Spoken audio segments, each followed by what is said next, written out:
안녕하세요. 오늘의 테슬라 뉴스입니다. 자, 많은 사람들은 2026년을 그냥 테슬라의 FSD가 완성되고 또 사이버캡인 로보택시가 이 도로를 달리기 시작하는 기술적인 진보의 해 정도로 생각하고 있는데, 어쩌면 2026년은 그보다 훨씬 더 놀라운 사건이 기다리고 있는 해일 수도 있을 것 같습니다. 자, 지금까지 우리는 테슬라와 스페이스X를 별개의 회사로 인식해왔고, 테슬라는 전기차와 배터리로 에너지의 혁명을 주도하는 회사, 스페이스X는 재사용 로켓으로 우주 발사의 비용을 혁신하는 회사로, 오늘의 테슬라 뉴스에서도 스페이스X에 대한 이야기를 많이 했지만 왜 다른 회사 이야기를 하냐는 이야기를 많이 했던 것 같습니다. 자, 하지만 최근 월가의 헤지펀드 거물들이 이 두 회사가 하나로 합쳐질 수도 있다라는 이야기가 나오고 있고요. 2016년 솔라시티의 합병 이후 새로운 이야기들이 나오고 있기 때문에 같이 한번 다뤄보려고 합니다. 과연 테슬라와 스페이스X가 합병이 된다면 이 새로운 승부수가 될지 아니면 큰 위기가 닥칠지 모르는 상황인데요. 이제부터 어떤 이야기인지 같이 한번 다뤄보겠습니다. 자, 끝까지 함께 해주시길 바라고요. 그럼 출발할게요.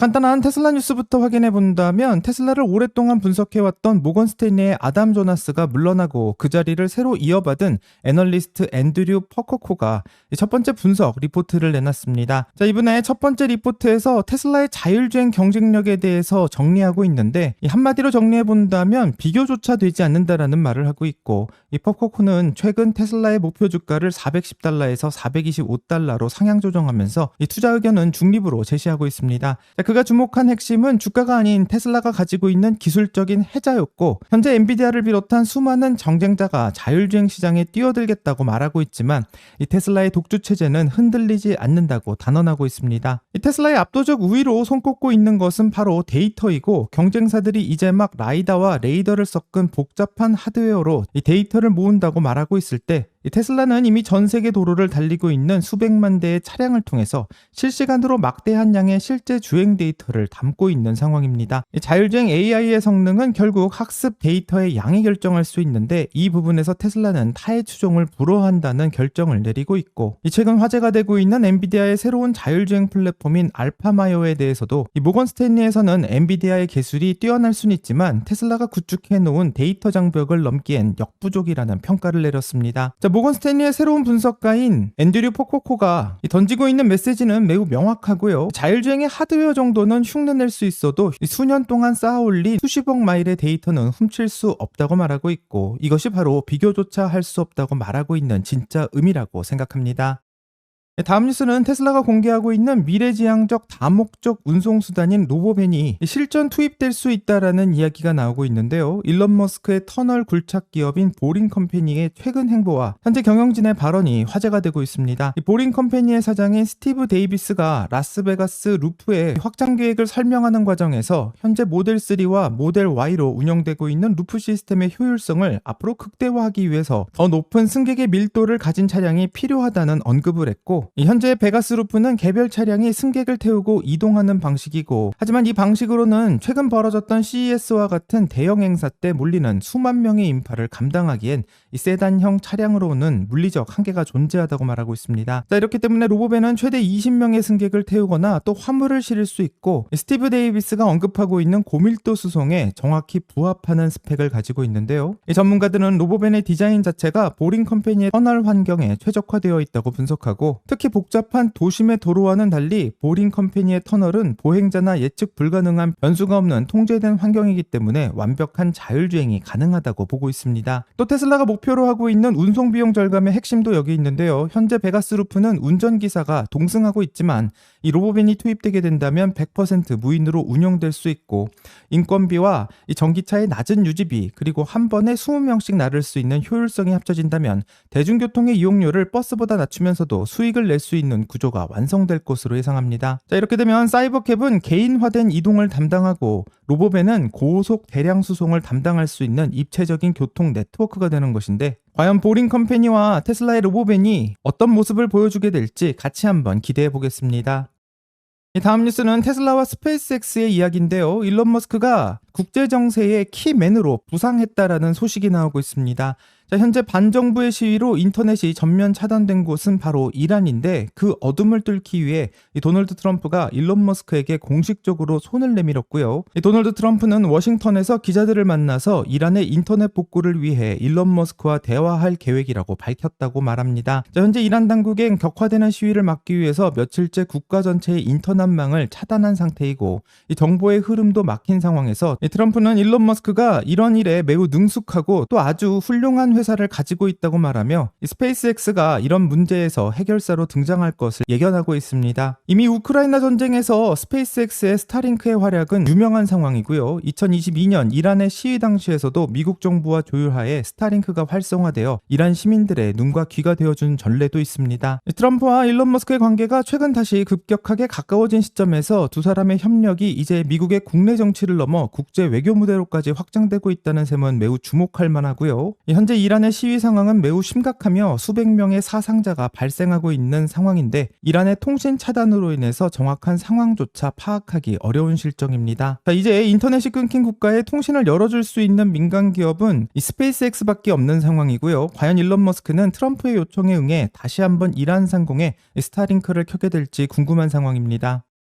자, 이제 테슬라와 스페이스X의 합병 이야기로 넘어가면요. 이 거대한 논란에 불씨를 당긴 주인공은 벤처 캐피탈리스트이자 올린 팟캐스트의 진행자인 차마스 팔리아피티아입니다. 아마 이 영상을 보시는 많은 구독자분들 중에서도 이 스페이스X, 그 중에서도 위성 인터넷 사업 부서인 스타링크가 독립적으로 상장해서 IPO 되기를 손꼽아 기다리고 계실 것 같은데 이 스타링크가 상장하게 된다면 청약을 넣겠다는 분도 있을 것 같고 앞으로 제2의 테슬라 주식이 될 거다라고 벼르시는 분들도 많을 것 같습니다. 자, 하지만 차마스는 이런 기대를 비웃기라도 하듯 정반대의 충격적인 예언을 던지고 있는데요. 이 스페이스X가 IPO를 할 것이라고 생각하지 않는다라고 말하며 대신 테슬라와 역합병을 할 것이라는 예상을 던지고 있습니다. 자, 역합병이라는 말이 나와서 놀랄 수도밖에 없는데 이 말은 멀쩡한 두 회사가 합쳐진다는 말이고 차마스는 그 이유를 지배구조의 통합에서 찾고 있습니다. 자, 일론 머스크는 항상 테슬라 내에서 의결권, 한마디로 자신의 목소리가 너무 작다는 것을 불안해했었습니다. 자, 엑셀을 인수하느라 테슬라 주식을 대량 매도했었기 때문에 현재 그의 테슬라 지분율은 13% 정도에 머물러져 있고 반면 스페이스X는 완전 다른 모습을 보이고 있는데 10배나 강력한 차등 의결권 주식을 통해서 현재 79%의 의결권을 일론 머스크가 가지고 있습니다. 자, 여기서 차마스의 논리는 꽤 명쾌하기도 한데요. 이 두 회사를 합쳐버린다면 일론 머스크는 복잡하게 이사회를 설득하거나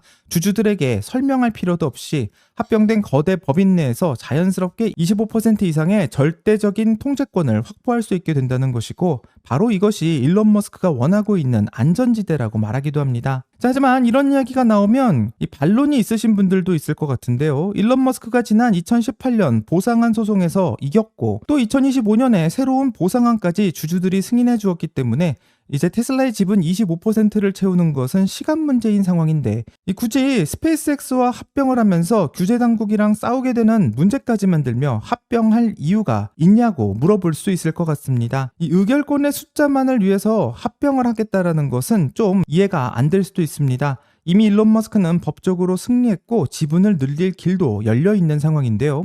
하지만 전문가들은 여전히 합병을 예상하는 이유가 지분이 아닌 바로 돈의 성격과 시간 때문이라고 주장하기도 합니다. 자, 생각해보면 일론 머스크가 보상안으로 주식을 받아서 세계 최고의 부자가 되는 것과 회사가 당장 쓸 현금이 있는 건 완전 다른 문제일 수 있고 일론 머스크가 앞으로 스페이스X에 이 프로젝트를 돕겠다면서 테슬라의 주식을 시장에 내다 팔게 된다면 테슬라의 주가는 폭락할 수도 있습니다. 자, 하지만 합병을 한다면 좀 이야기가 달라질 수도 있는데요. 테슬라는 자동차를 팔아서 매년 조 단위의 잉여 현금을 벌어들이는 캐시카우가 되고 있고 두 회사가 하나가 된다면 이 테슬라가 벌고 있는 막대한 현금을 외부의 눈치를 볼 필요 없이 주식도 매각할 필요 없고 스페이스X의 R&D와 스타쉽의 건조 등 내부 자금으로 투입할 수 있게 됩니다. 자, 한마디로 의결권 방어가 목적이 아니라 테슬라의 현금을 이용해서 이 스페이스X를 발전시키기 위해 합병이 필요할 수도 있다는 건데요. 자, 만약 이게 돈 문제라면 훨씬 더 쉬운 방법이 있지 않을까 생각해 볼 수도 있습니다. 자, 그냥 스페이스X를 IPO해서 엄청난 투자를 받으면 되는데 굳이 욕을 먹어가면서 이런 합병을 왜 하는지 의문이 들 수밖에 없는데 왜 차마스는 이런 방법을 선택하지 않을 거라고 말하는지 이제부터 같이 한번 살펴보겠습니다.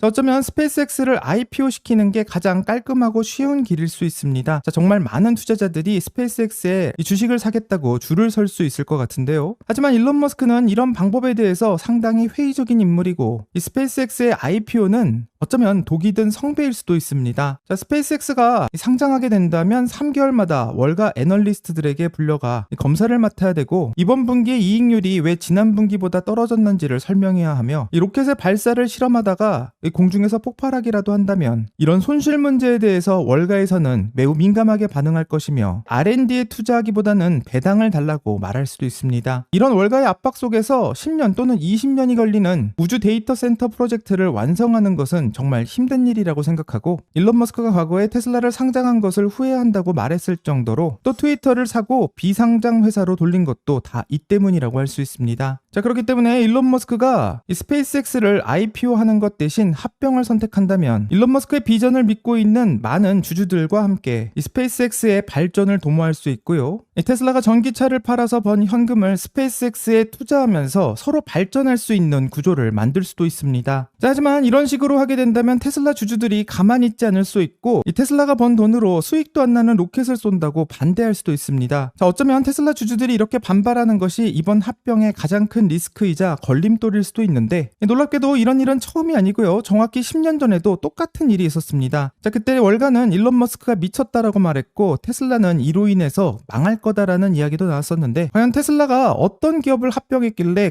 이런 말들이 나왔는지 같이 한번 살펴보겠습니다.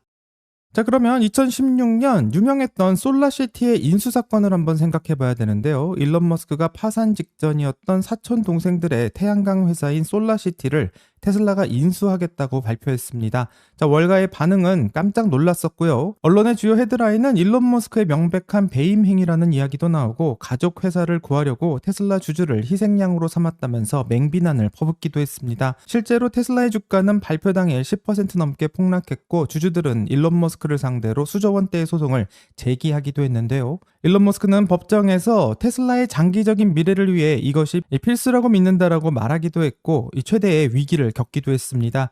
하지만 10년이 지난 지금 애물단지 취급을 받았던 솔라시티는 현재 테슬라의 에너지 사업부가 되었고, 놀랍게도 지금 테슬라의 에너지 사업부는 메가팩의 폭발적인 수요 덕분에 이 자동차 사업부보다 훨씬 더 빠른 속도로 성장하고 있습니다. 자, 그렇기 때문에 스페이스X의 합병도 이때와 비슷한 패턴을 보여줄 것 같고요. 지금은 스페이스X와의 합병이 무리수라고 말할 수도 있고 욕을 먹을 수도 있지만, 10년이 지난 후 테슬라 주주들은 오히려 고마워할지도 모르겠습니다. 자, 하지만 이번 합병은 솔라시티 때와는 차원이 다르고, 이 태양광 패널 정도가 아니라 이번에는 구글이나 아마존 같은 빅테크 기업들이 따라할 수 없는 이 기술을 독점하기 위해서라고 생각할 수 있습니다. 자, 만약 테슬라와 스페이스X가 합병하게 된다면 가장 중요한 주목을 받게 될 것은 바로 우주의 AI 분야입니다. 전 세계 AI 산업은 현재 거대한 벽에 부닥치고 있고, 오픈 AI와 구글, 마이크로소프트 모두 더 똑똑한 AI를 만들고 싶어 합니다. 하지만 문제가 생겼는데 바로 에너지 부분이고요. 맥킨지의 보고서에 따르게 된다면 데이터 센터를 짓는 데만 향후 약 9천조 원이 필요하다는 이야기가 나오고 있고, 이 돈도 돈이지만 현재 전기를 끌어올 수 있는 전력망은 포화 상태이고, 이 냉각수도 부족하다고 하며 땅 위에서는 점점 한계에 봉착하고 있습니다. 자, 그렇기 때문에 현재 찾고 있는 답은 바로 하늘 위 우주를 보고 있고, 이 우주에는 무한한 태양광을 이용할 수 있으며 구름도 밤도 없는 궤도에서 24시간 내내 전기를 사용할 수 있게 됩니다. 또 두 번째로는 완벽한 냉각 시스템이고요. 우주의 배경 온도는 영하 270도이고 지상에서는 에어컨을 돌리느라 전기세의 절반을 쓰고 있지만, 우주에서는 복사 냉각 기술로 에너지를 거의 안 쓰고도 이 뜨거운 AI 칩을 식힐 수 있게 됩니다. 자, 이렇게 되면 질문이 나올 수밖에 없는데요. 우주에서 AI를 하는 것이 이렇게 좋다면 이 구글이나 아마존도 또 이 돈을 많이 하니까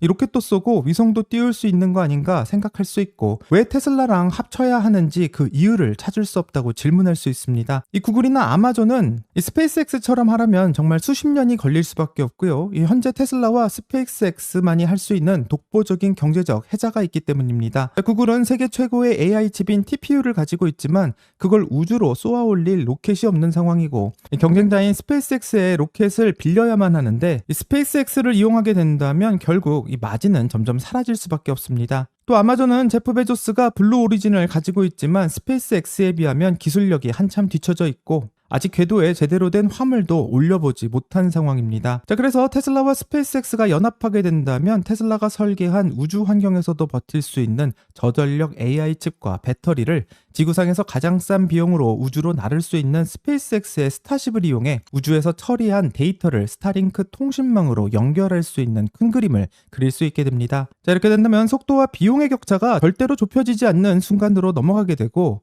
이 두 회사의 합병은 기술적 격차를 영구적인 이 해자로 만드는 과정이라고 생각할 수 있습니다. 자, 하지만 이 합병을 가로막는 최악의 장벽이 있을 수도 있다는 이야기가 나오는데 바로 미국 정부고요. 과연 어떤 이야기가 나오고 있는지 같이 한번 확인해 보겠습니다.